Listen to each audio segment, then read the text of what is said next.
Hello and welcome to Animation Wars, where we decide if animated movies belong on the light side of the Force or the dark side. The story of Romeo and Juliet told with garden gnomes and Elton John songs. I know that sounds like a Mad Lib sentence, but this movie actually exists. Yeah, someone was probably either drunk or high or possibly both when they came up with this idea, but it went through, somehow. However, should we automatically dismiss a movie because of a ridiculous concept? I mean, Hamlet told with lions and Elton John songs worked pretty well, so why don't we give this movie a chance? As usual, let's start with a light side point, which is the gnome animations. The animators paid great attention to detail when they animated the gnomes and other garden accessories. They put in mold, dirt, chipping, sun bleaching, and more to make them really look like they've been in the backyard for a while. They also have to struggle with their physical limitations when they move, depending on just how they're made, and they make adorable little clinking sounds. Seriously, this movie is worth watching just to marvel at how well the animators worked on the gnomes. However, amidst all the weather damage, there's one gnome that looks pretty out of place, and that's Juliet. Juliet looks almost in pristine condition, like Mr. Capulet just bought her, but that doesn't seem to be the case. Yeah, I get it, she's so clean because her dad's so overprotective, but it's extremely unlikely that she wouldn't get any weathering. Even if she was kept on that pedestal all the time, doesn't it rain? Oh, and speaking of her overprotective dad, he's a dark side point. Does every animated movie need a crazily overprotective parent? Did we really need Juliet's dad to be so overprotective that he doesn't even want her to leave her pedestal? His constant talk about her being, quote, delicate doesn't even make any sense. I mean, you guys are ceramic. You're all delicate. What makes Juliet the extra delicate one?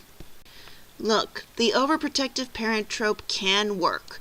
In movies like Finding Nemo or Hotel Transylvania, we actually see how the overprotective parent is in pain from losing his spouse and is terrified of tragedy striking again. And yes, there are a couple of throwaway lines mentioning that Juliet's mother is dead and that her father doesn't want to lose anyone else, but they're exactly that, throwaway lines. We don't even get a real sense that he really cares about Juliet that much. He seems to see her mostly as a possession.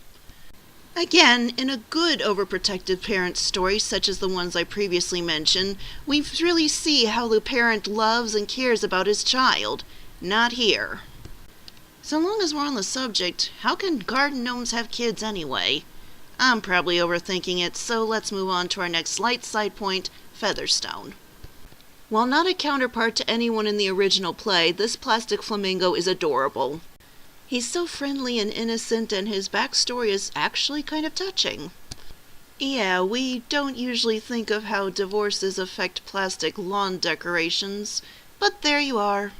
Seriously, the song Let's Build a Garden is No When She Loved Me, but it still manages to make us feel for Featherstone, and it provides a nice parallel to the main feud.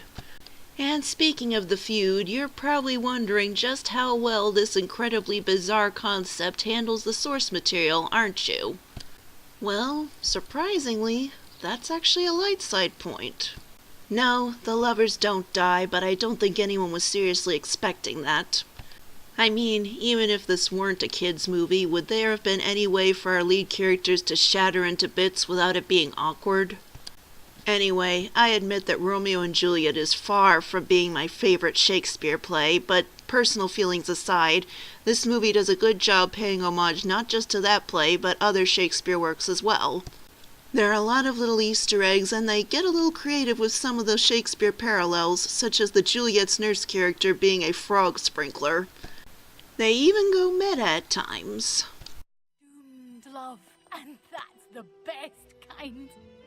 Best of all, we have Patrick Stewart voicing the bard himself, or at least a statue of him.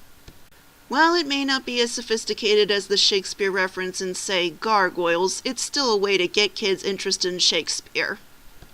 In conclusion, this movie's concept sounds like it would be dead on arrival, but surprisingly it actually has some merit. The story follows the source material fairly well, and it's pretty enjoyable to watch. Isn't it an amazing movie? No, not by any means, but it's decent, so I declare it property of the light side. Next month we'll have something that's a little less bizarre than Shakespeare with garden gnomes. Until then, may the animation be with you.